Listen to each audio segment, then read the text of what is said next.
తిరుమలలో ఈ నెల 25న రథసప్తమి వేడుకలు నిర్వహించనున్నట్లు టీటీడీ అదనపు కార్యనిర్వహణ అధికారి వెంకయ్య చౌదరి తెలిపారు.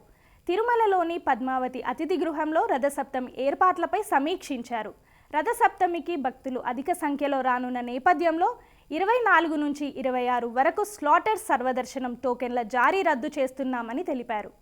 ప్రోటోకాల్ దర్శనాలు మినహా వీఐపీ బ్రేక్ దర్శనాలకు సంబంధించి ఎలాంటి సిఫార్సు లేఖలు స్వీకరించబోమని వెంకయ్య చౌదరి చెప్పారు. కళ్యాణోత్సవం, ఊంజల్ సేవ, ఆర్జిత బ్రహ్మోత్సవం, సహస్ర దీపాలంకరణ సేవలను రద్దు చేస్తున్నట్లు పేర్కొన్నారు. ఎన్ఆర్ఐలు, చిన్నారుల తల్లిదండ్రులు, సీనియర్ సిటిజన్లు, వికలాంగుల ప్రివిలేజ్ దర్శనాలను సైతం రద్దు చేస్తున్నట్లు వెల్లడించారు.